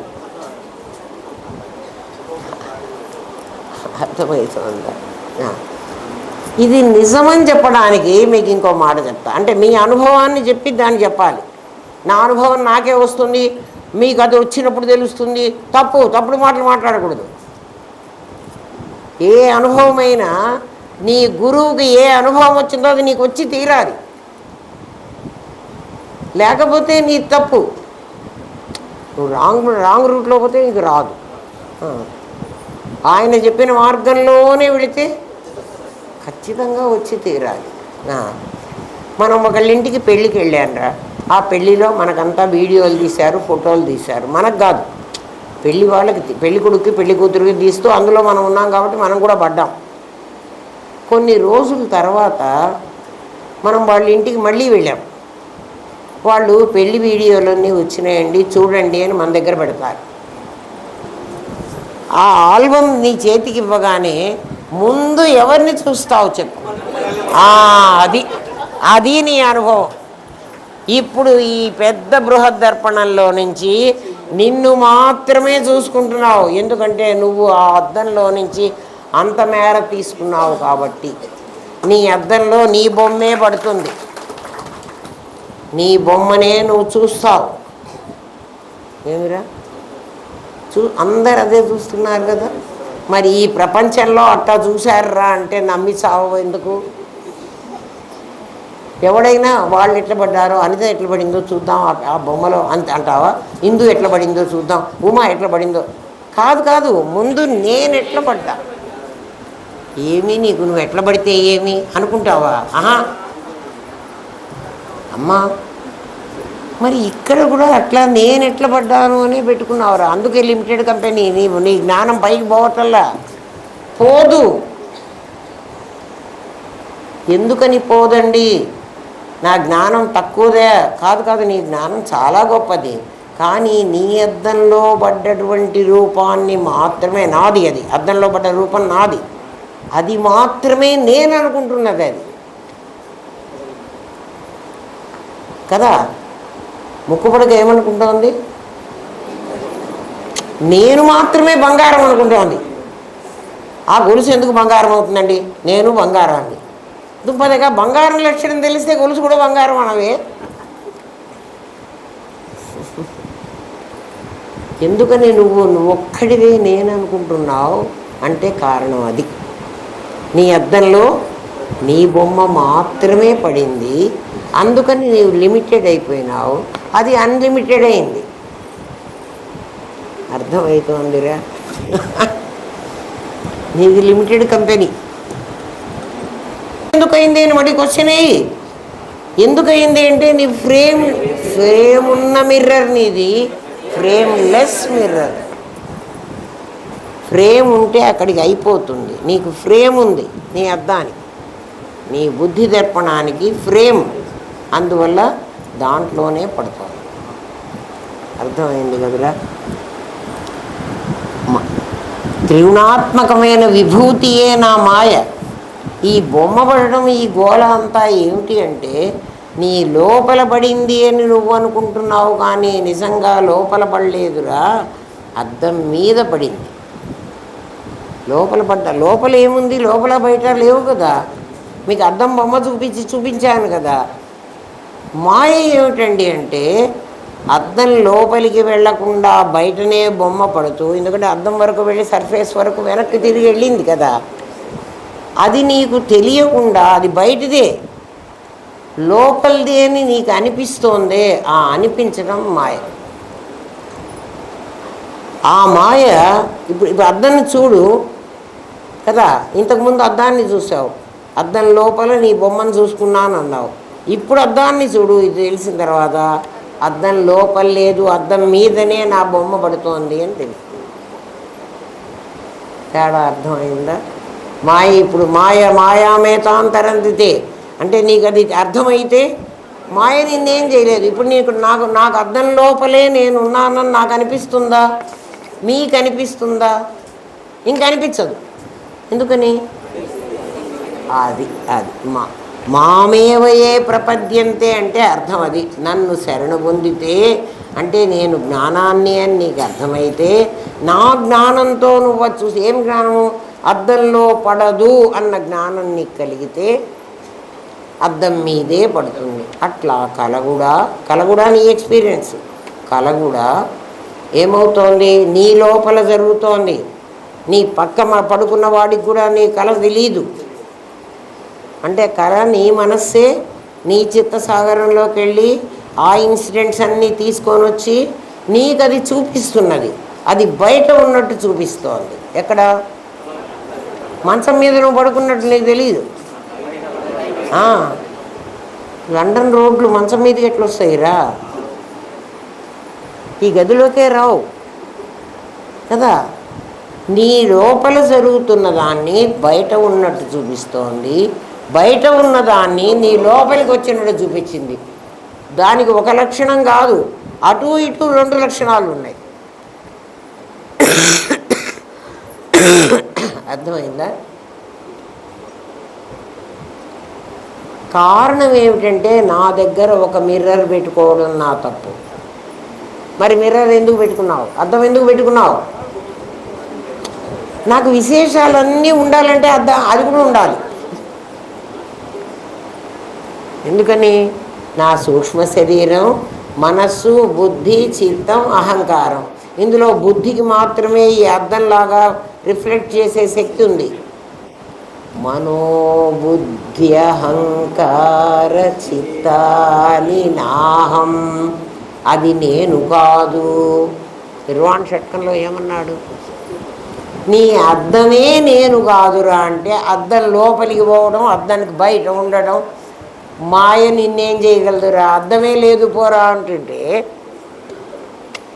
ఇక్కడేమో అద్దమే లేదులే అన్నాను. నువ్వు ఇందాక నాది ఒకటి ఉంది దానికి కదా కళ వచ్చింది అన్నావు, ఆ కళ కదా నీ లోపల జరిగితే బయట కనబడుతోంది అన్నావు కదా. నీ నాదే లేదురా అన్నాను.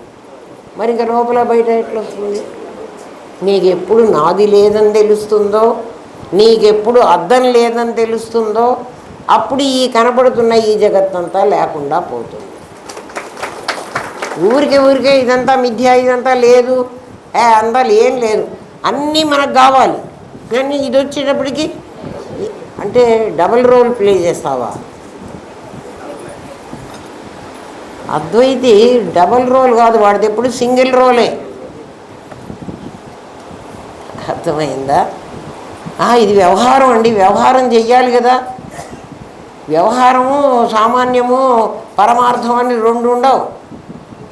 ఏది పరమార్థంలో ఉందో అది వ్యవహారం.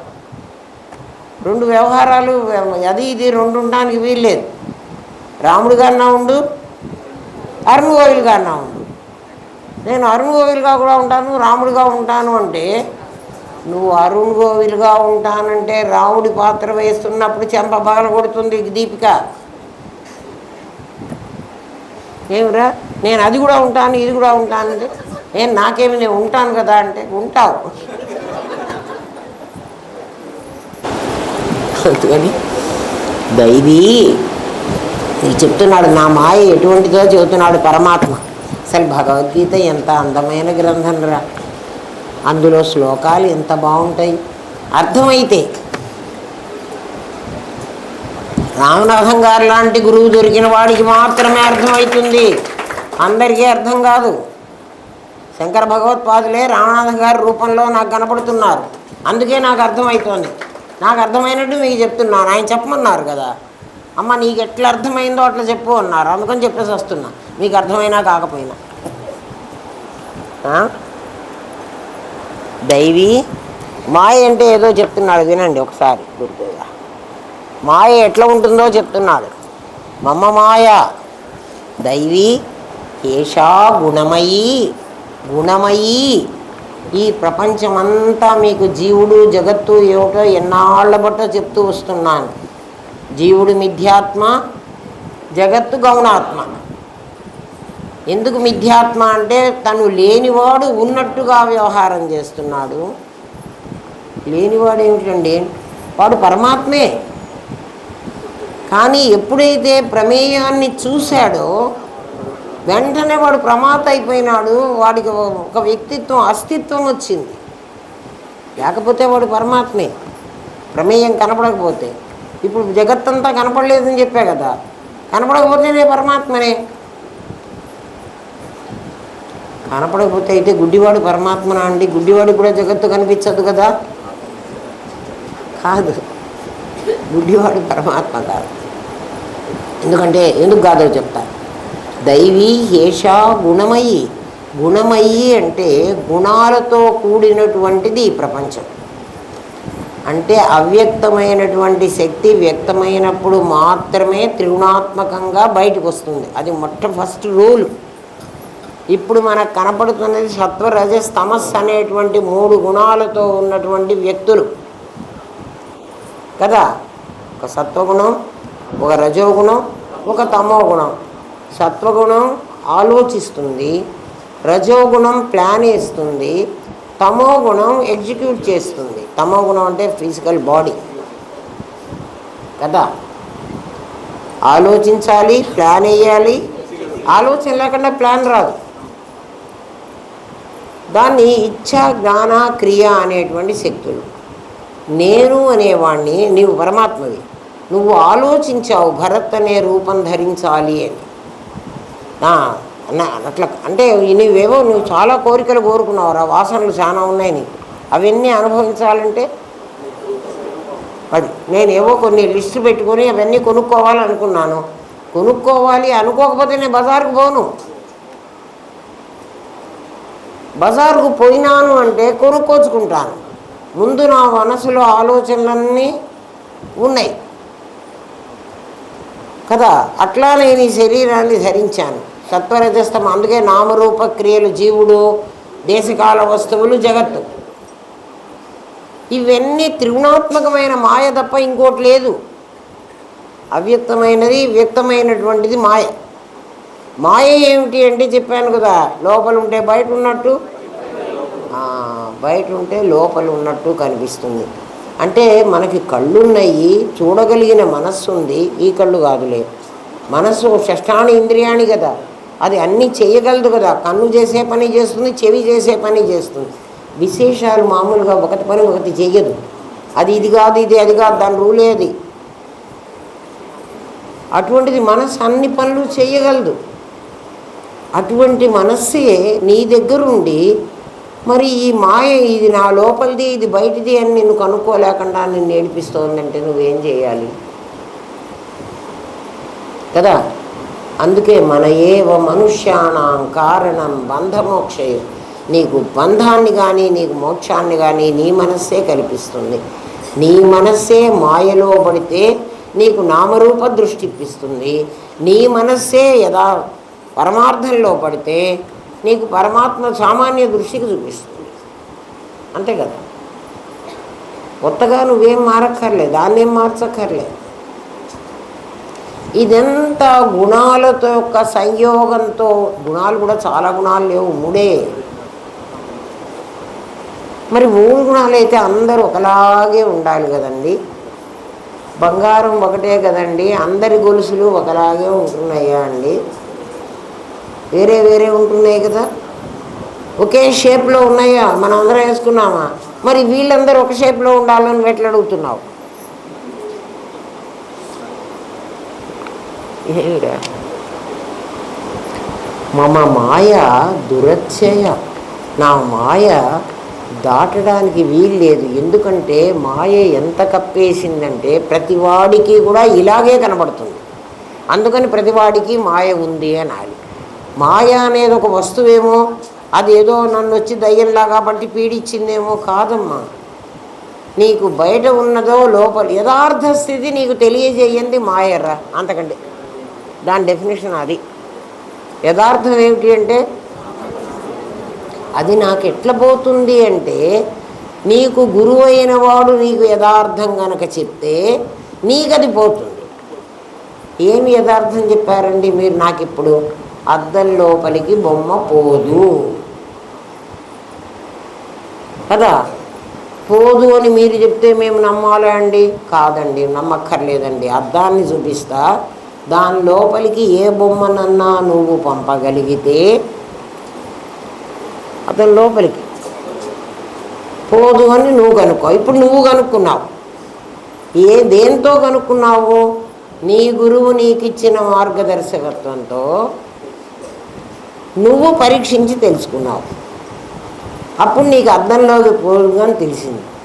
ఒక్కసారి నీకు తెలిసిన తర్వాత కదా మళ్ళీ మళ్ళీ అద్దంలో పోతుంది. రేపు మళ్ళీ ఇవాళ గురువుగారు ఉన్నారు కాబట్టి పోలేదేమో, రేపు పోతుందేమో అని సందేహం వస్తుందా? అని రాదు కదా. మామేవ ఏ ప్రపద్యంతే మాయామేతాంతరంతితే అన్నాడు పరమాత్మ. ఇది గుణమయ్యే అయిన మాయరా నీకు అట్లా కనపడుతున్నది. ఎట్లా కనపడుతున్నది అంటే నాకంటే భిన్నంగా కనపడుతున్నది. నన్ను దానికంటే భిన్నం చేసింది, నన్ను ఒక ముక్కను చేసింది, నేను జీవుడైపోయినాను. దాన్నంతా ఒక పెద్ద ముక్క పెట్టుకుంది. చిన్న ముక్కకు పెద్ద ముక్క అంటే భయం కదా. ఆ పెద్ద ముక్క ఎప్పుడొచ్చి నా మీద పడుతుందో, నన్నేం మింగేస్తుందో అని దానికి భయం కదా. నీకు యథార్థం తెలిస్తే అది పెద్ద ముక్క కాదు, నువ్వు చిన్న ముక్క కాదు. అప్పుడు ఏమవుతావు? సామాన్యంగా నీకు అర్థమైతే ఇదంతా నేనే ఉంటా, మీరు ఉండరు. అయితే మేమందరం ఏమైపోతామండి? మీరందరూ అక్కడే ఉంటారు కదా. మీరందరూ అప్పుడు ఏమవుతారో చెప్పనా? నేను ఒక్కడిని ఉన్నానురా, అమ్మ మీ ఫోటో ఒకటి తీసుకుంటానని వీడు అన్నాడు, వాడు ఇంకో ఫోటో తీసుకుంటా అన్నాడు, వీడు ఇంకో ఫోటో తీసుకుంటా, ఇవన్నీ నా ఫోటోలే, ఇంకోడెవరి ఫోటోలో కావు. వీళ్ళందరి ఫోటోలు వేరువేరుగా ఉన్నాయి. ఎట్లా వేరుగా ఉన్నాయంటే, నేను ఒక చీర కట్టుకున్నప్పుడు ఒకటి తీసుకున్నాడు, ఇంకో బట్ట కట్టుకున్నప్పుడు ఇంకోటి తీసుకున్నాడు, నేను ఇంకో కాశ్మీరీ డ్రెస్ వేసుకున్నప్పుడు ఇంకోటి తీసుకున్నాడు. ఇవన్నీ నేనా కాదా? మరి వేరువేరుగా ఉన్నాయి. మీరందరూ అట్లా నేనవుతా. ఏమిరా? ఎందుకంటే ఉన్న ఒరిజినల్ నేనే. నాలో నుంచే 3 గుణాలు బయటికి రావాలి. ఆ 3 గుణాలే వీడి రూపం, వీడి రూపం, వీడి రూపం అన్నీ నా 3 గుణాలే మీరందరూ పంచుకున్నారా? నా అస్తిత్వాన్ని మీరు పంచుకున్నారా? ఇప్పుడు మీరందరూ నాలాగా అనిపిస్తున్నారా? అందుకని ప్రతి ఒక్కడు నేను విర్రవీగుతున్నాడు. అంతా నేనేరా అంటే వీడు ఒప్పుకోడు. నీకు అర్థమైతే అంతా నేనే ఎట్లవుతానంటే, అవన్నీ నా ఫోటోలే అయితే నేను కాకుండా ఎట్లుంటాను? అర్థమైందా? త్రిగుణాత్మకమైన విభూతియే నా మాయ.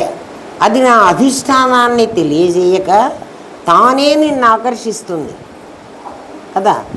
ఎవరు నన్నే శరణు పొందుతారో వారి మాయని దాటగలరు. నన్నే శరణు పొందడం అంటే కృష్ణుని శరణు, అయ్యా నువ్వే నాకు సమస్తం అని అనుకోవడం కాదు. నన్ను అంటే నా జ్ఞానాన్ని నీ సొంతం చేసుకో. ఎట్లా చేసుకోమంటావు? గురువు నాలుకను అప్పుగా తీసుకో. గురువు నాలుకను అప్పు తీసుకోమంటే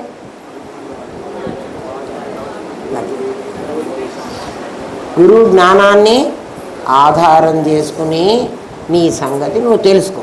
అర్థమైందా? అని పరమాత్మ మాయను దాటే ఉపాయం చెప్పాడు. మామేవ, నన్నే అంటే సచ్చిత్తులని, కృష్ణుణ్ణి కాదు. నన్నే శరణు పొందు అన్నప్పుడు ఆల్రెడీ అర్జునుడు కృష్ణుణ్ణి శరణు పొందాడు.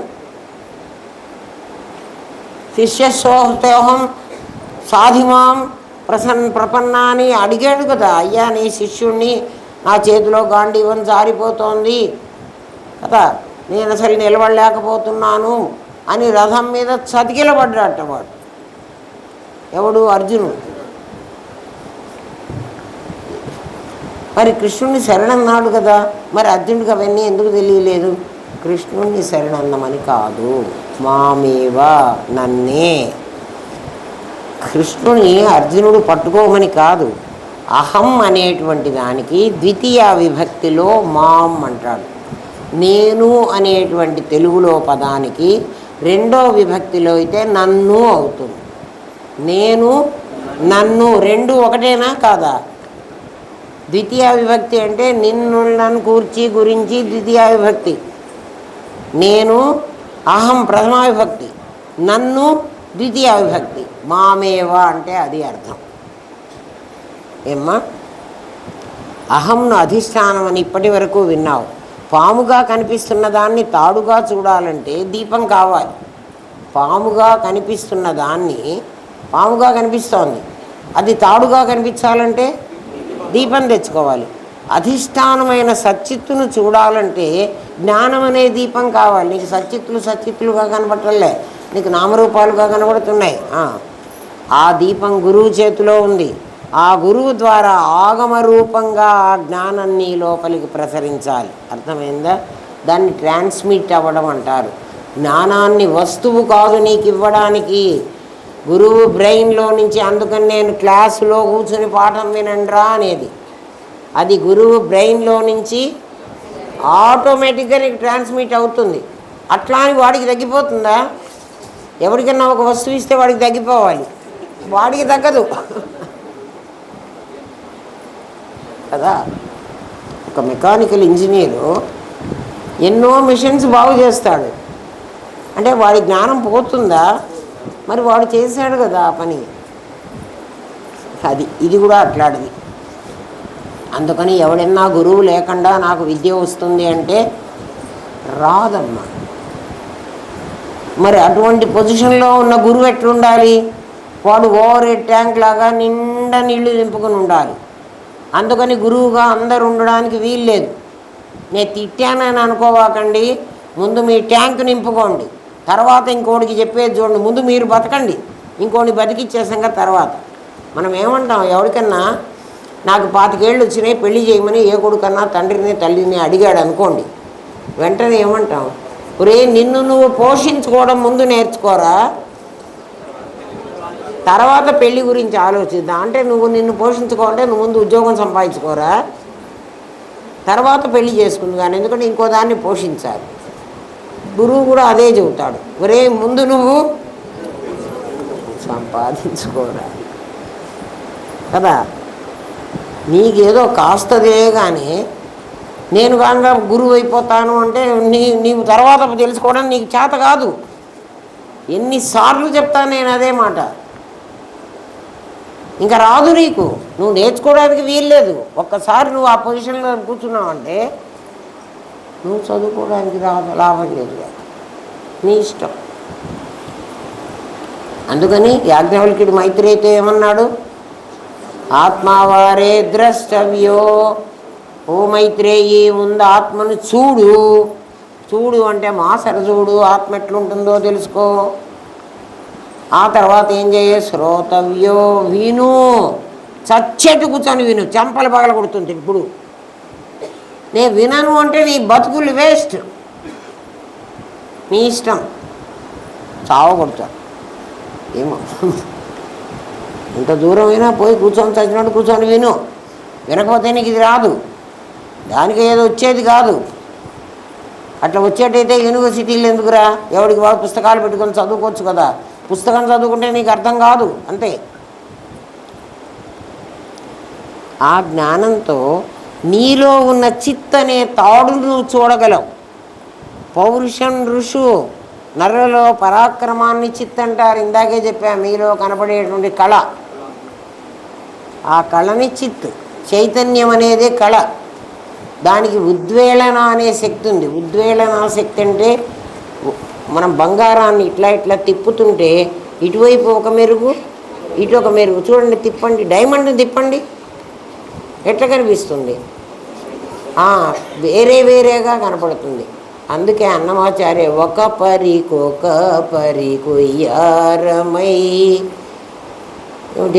కళలన్నీ మెరిసినట్లుండే పాట గుర్తురాలే.